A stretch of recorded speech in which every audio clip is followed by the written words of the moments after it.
Hey friends, Mr. E here, and today is going to be a breakdown, a really simple, easy guide on how to level the Arbites. I think he's the easiest class in the game to level right now. He gets a lot of get out of jail free cards. He's got a little buddy, a little, I would say furry buddy, but he's not very furry, at least not the one I have. That's here to help you out and help you leveling. And so if you are a player who's privileged enough to have, I think like $6 or so to get the Arbites, he is by far like the easiest cruise to be level 30, and you can play him and be very effective in games all the way through to the highest difficulty. So you'll bring something to your team, whether you're like all that skilled or not. And my goal here is today to get you to level 30 as easy as possible. So we're going to be talking about what weapons you should select at what levels and what talents you should select in which order. And that's basically it. This character, as opposed to a lot of other characters, is more or less just going to sit on 2 weapons the entire game because they're that good. So that really reduces the complexity of the character, which is very nice. So yeah, let's go ahead and get started. We are of course going to start with this kit right here, minus these curios. You won't have any curios, and these will be gray, nothing weapons, but they're still very good. You'll have your exterminator shotgun, you'll have your RBD shock maul. Those are awesome weapons, and we're going to roll with them for a while, at least until level 11. So don't even worry about this for the first 10 levels of your leveling experience. All we're going to be looking at is over here on the talents screen. And I'll go ahead and reset this, and we'll work through it together.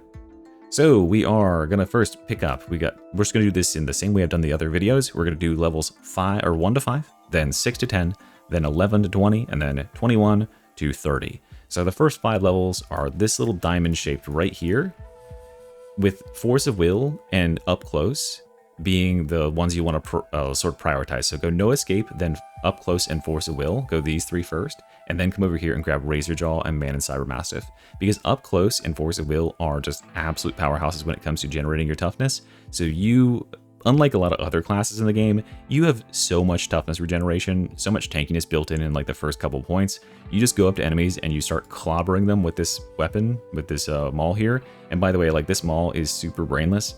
We'll talk more about how to use it when we get a little bit later on. But yeah, it's super brainless. You can just light attack, spam through these difficulties. You'll be just fine. And then you'll come over here and you'll grab Razor Jaw Augment and Man and Cyber Mastiff, and this will make your dog pretty much one-shot everything that he jumps into, because 6 stacks of bleed is more than enough to kill everything at the first couple difficulties. Okay, so that is levels 1 through 5. Nothing else has changed, so let's go on through levels 6 through 10. We're going to go 6, 7, 8, 9, and 10 here. So yeah, you might notice for a lot of more experienced players, I'm not taking concussive. Why am I not taking concussive? Well, concussive doesn't do anything for us. It makes the enemies count as staggered for 4 seconds, but we're not using Skull Crusher anywhere in this build, and we are not probably playing with a team that has Skull Crusher or has any idea what's going on, right? We're playing in like Malice difficulty right now, and any enemies that we are going to hit in the weak spot with our mace are probably just dead. So I don't understand, like, there's probably no reason to take that. But this is a nice solid level 10.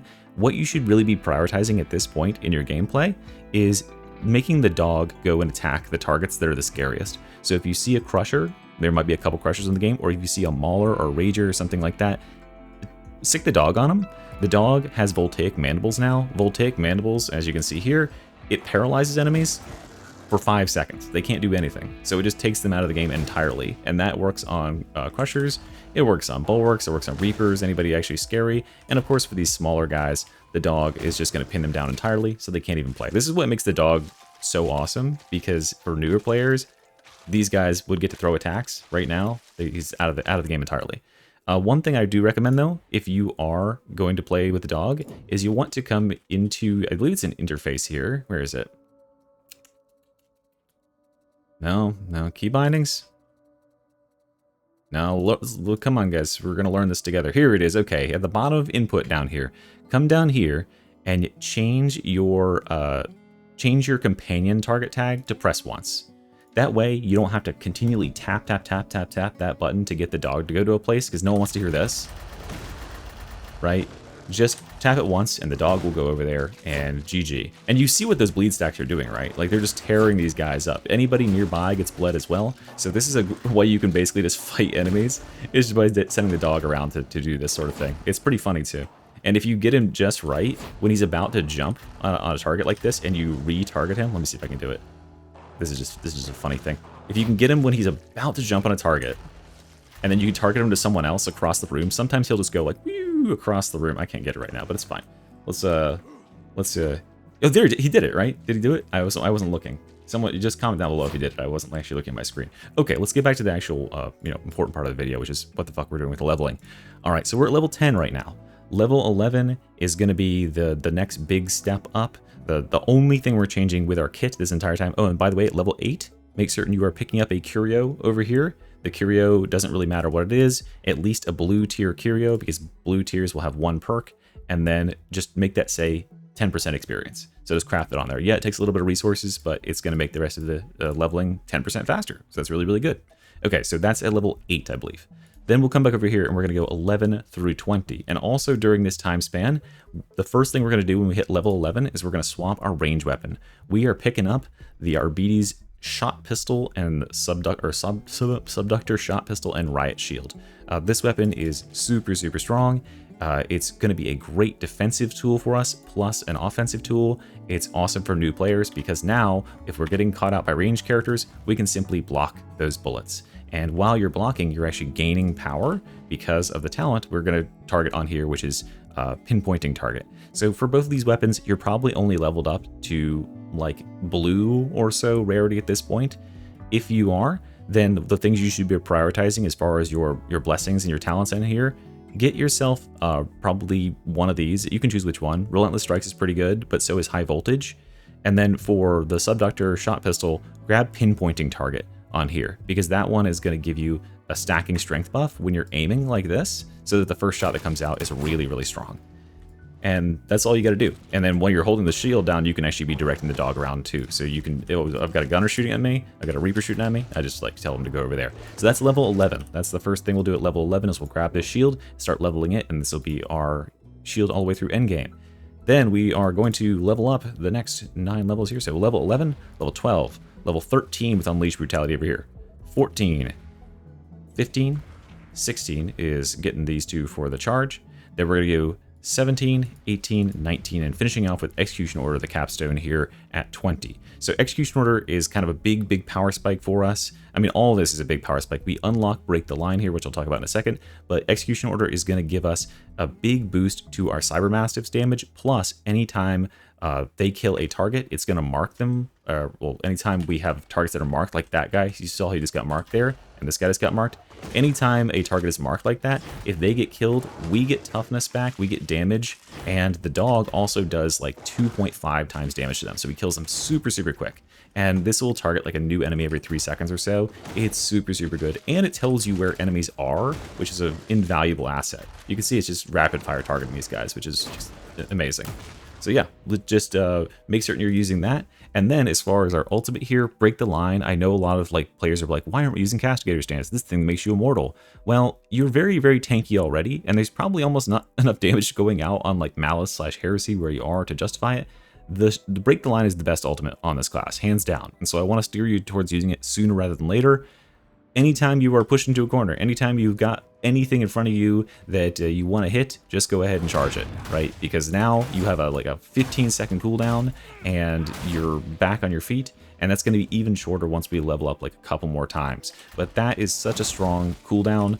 All it does is it just gives you a massive impact and massive damage boost for 6 full seconds and knocks everything down in front of you, which just stops anything from attacking you at all. That plus the dog, we're just a wrecking ball right now. We're at level 20. Nothing is able to stand on their feet at all. It's just all laying on the ground and dying. And then the dog is jumping all over it while it's down there and trying to give it kissies. Okay, so that is level 20. And remember, during that sort of transition from level 10 to 20, grab your second curio. I think it's at level, I want to say 16 or something like that, where you can get the second curio, put 10% experience on there, and keep going on up. And then these weapons are going to stay the exact same. So as you're leveling throughout the rest of your experience and going all the way to level 30 and beyond, just make your weapons look like this, okay? Get your RBD Shock Maul and add those perks there and add those blessings on there. Level up and get those stats at the top of the thing with damage, finesse, mobility, etc., etc. Same thing here with the Subductor Shot Pistol and Riot Shield. I won't belabor it too much. This is a really good setup. I'm not guiding you wrong here. Just go ahead and copy this exactly as you see as your masteries level up, and you will be all set to go. You can carry this right into the end game, no problem.